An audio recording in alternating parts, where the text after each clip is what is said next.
नमस्कार दोस्तों, आज हम बात करेंगे column and knee type milling machine के बारे में। मिलिंग मशीन क्या होती है? मिलिंग मशीन का बेसिक फंक्शन होता है कि किसी वर्कपीस के ऊपर से एक्सेस मटेरियल को रिमूव करना by feeding the workpiece against the cutter. कि कटर है उसके अगेंस्ट वर्कपीस को हम फीड करते हैं। एक रोटेटिंग जो कटर है उसके अगेंस्ट हम वर्कपीस को फीड करते हैं और उस वर्कपीस से एक्सेस मटेरियल को रिमूव करते हैं। जैसे फॉर एग्जांपल हमें वहां से कोई स्लॉट कट करना है तो हम स्लॉट कट कर देंगे। तो ये फंक्शन होता है बेसिकली मिलिंग मशीन का। आज जो डिस्कस कर रहे हैं हम वो है कॉलम एंड नी टाइप का। कॉलम से मीनिंग क्या है? जिस मशीन में एक कॉलम होता है, कॉलम मतलब कि वहां पे एक होलो पार्ट है उस मशीन का, उस होलो पार्ट के अंदर various types of moving mechanisms होते हैं, वेरियस टाइप्स ऑफ ड्राइविंग और ड्रिवन के मैकेनिज्म्स होते हैं, उसको हम बोलते हैं कॉलम। दूसरा, इट हैविंग ए सेपरेट नी, एक इसके नी होती है। नी से मतलब क्या है? घुटने की जैसी शेप का, जो घुटने की जैसी शेप होती है उसको हम बोलते हैं नी। तो नी का फंक्शन क्या होता है? जो कि सैडल को, टेबल को होल्ड करता है और मूव करने में हेल्प करता है उनको, और सेल्फली गाइड वेज की सहायता से खुद भी अप एंड डाउन मूवमेंट करता है, और उसमें उसकी हेल्प करता है एक स्क्रू जैक। तो ये फंक्शन होता है नी का। अब समझते हैं इस मशीन के वेरियस कंपोनेंट्स के बारे में। जो column and knee type milling machine है इसके वेरियस कंपोनेंट्स के बारे में समझते हैं। इसको हम हॉरिजेंटल मिलिंग मशीन भी बोलते हैं कि इसमें आपका जो ये कटर है, ये कटर में आर्बर इस तरह से हॉरिजेंटली शेप में लगा रहता है, जो ये आर्बर रहेगा और ये कटर इस पे मूव करता है। तो समझते हैं सबसे पहले बेस से। इसका जो बेस है ये ग्रे कास्ट आयरन का बना रहता है।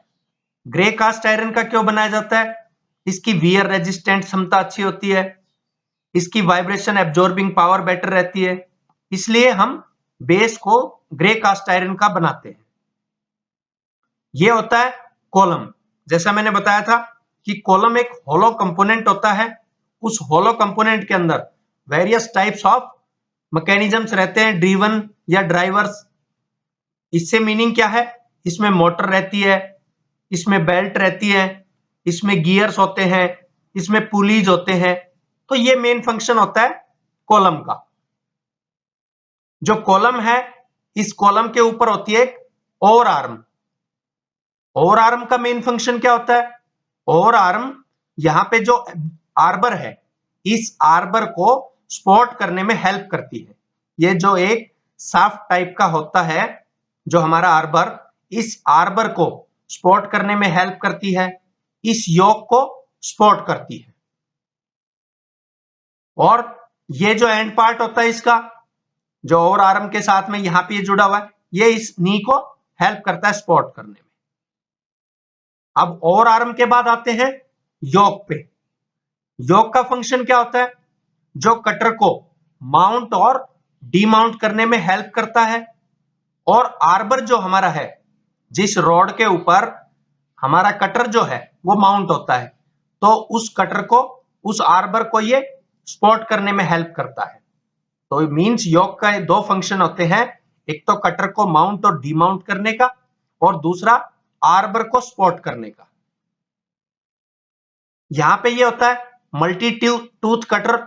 जो मल्टी टूथ कटर है ये फंक्शन करता है कटिंग का। इसकी रोटेटिंग होती है मोशन, ये रोटेटिंग मोशन में होता है। यहां पे ये होता है स्पिंडल। जो स्पिंडल होता है, इस स्पिंडल का मेन फंक्शन होता है इस आर्बर को रन करना, इस आर्बर को चलाना। तो इसके अंदर, कॉलम के अंदर जो भी मूविंग के मैकेनिज्म है वो पावर देते हैं यहां पे इस स्पिंडल को, और स्पिंडल के थ्रू ये चलता है आर्बर। तो जो ये स्पिंडल है, ये स्पिंडल अंदर से होलो होता है सेंटर से, तो उसमें जाके फिट होता है आर्बर। यहां पे ये होता है स्क्रू जैक। स्क्रू जैक ये एक टाइप का ऐसा स्क्रू जिसपे थ्रेड्स है, तो थ्रेडेड टाइप स्क्रू। ये हेल्प करता है इस नी को अप एंड डाउन मूव करने में। ये जो नी है, नी घुटने की शेप की होती है, इसलिए इसको नी बोलते हैं। इस नी के ऊपर एक व्हील रहता है, व्हील जिसपे हैंडल लगा रहता है, और गाइड वेज की सहायता से ये जो नी है ये अप एंड डाउन मूव करती है। क्योंकि ये जो मशीन है, ये जो column and knee type machine है या मिलिंग मशीन की हम बात करें, तो इसमें वर्कपीस को फीड किया जाता है अगेंस्ट ए रोटेटिंग कटर। तो इसलिए ये जो नी है ये इस वर्कपीस को इस कटर के नजदीक ले जाने में हेल्प करता है।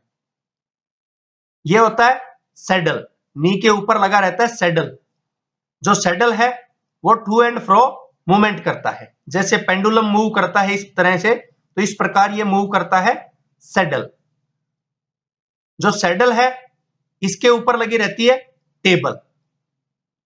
ये जो टेबल है, इस टेबल को मूव किया जा सकता है इस व्हील की सहायता से, क्योंकि इसके ऊपर एक व्हील होता है। इस व्हील की सहायता से हम इसको इस वर्कपीस के क्रॉस मूव कर सकते हैं।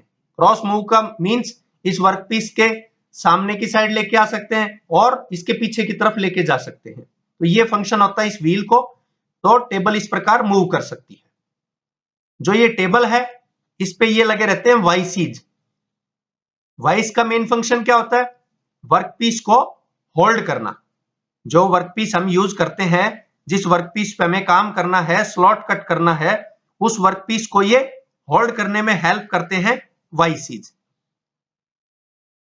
ये तो हो गए इसके मेन कंपोनेंट्स के फंक्शंस। अब समझते हैं वर्किंग, वर्क किस तरह से करती है ये। यहां पे हम जैसे मशीन को रन करते हैं, सप्लाई स्विच ऑन करते हैं और बटन से इसको ऑन करते हैं। ऑन करने के बाद क्या होगा, कॉलम के अंदर जो मूविंग के मैकेनिज्म्स हैं, जो ड्राइवर्स हैं, ड्राइवर से मीन मोटर है, और जो ड्रीवन मैकेनिज्म है जो उस मोटर की सहायता से रन करते हैं, वो घूमेंगे, रोटेट होंगे, वो मोशन देंगे ये यहाँ पे स्पिंडल की सहायता से इस आर्बर को। ये जो आर्बर लगा रहता है, इस आर्बर को मोशन देते हैं, पावर देते हैं, मूवमेंट देते हैं, तो ये रोटेट होगा। जब ये रोटेट होगा आर्बर, तो यहां पे ये कटर भी रोटेट होगा। ये जो कटर है इसको एक पोजीशन पे रोकने के लिए स्पेसिंग कॉलर्स लगे रहते हैं। इस आर्बर पे स्पेसिंग के कॉलर्स लगाए जाते हैं। तो स्पेसिंग के कॉलर्स को लगा के इस कटर को एक पॉइंट पे हम स्टॉप बिल्कुल रिजिडली यहाँ पे फिक्स करते हैं, ताकि वर्क के दौरान ये बिल्कुल भी हिले ना, केवल ये रोटेट हो, कहीं भी किधर भी रेसिप्रोकेट ना होने पाए। तो यहाँ पे ये आर्बर जो है वो रोटेट होता है। जब ये रोटेट होगा तो कटर भी रोटेट होगा, क्योंकि ये जो कटर है ये मल्टी टीथ कटर होता है और कंटिन्यूअसली रोटेटिंग पोजीशन पे रहता है। अब नी की सहायता से हम इस वर्कपीस को इसके नजदीक लेके जाते हैं, मींस इस वर्कपीस को फीड करते हैं अगेंस्ट दिस रोटेटिंग कटर, और इस प्रकार से हम इस पे वर्कपीस पे जो हमें वर्क करना था, जो एक्सेस मटेरियल रिमूव करना था, जो स्लॉट हमें कट करना था, जो कीवे हमें कट करना था, जैसे कोई साफ्ट है, जैसे जनरेटर का साफ्ट है, उसके ऊपर से कीवे कट करना है, तो इस प्रकार हम कीवे इसकी सहायता से आसानी से कट कर सकते हैं। तो इस तरह से ये जो मिलिंग मशीन है ये अपना फंक्शन करती है, वर्क करती है। तो ये था दोस्तों हॉरिजेंटल टाइप या column and knee type milling machine. Thank you दोस्तों।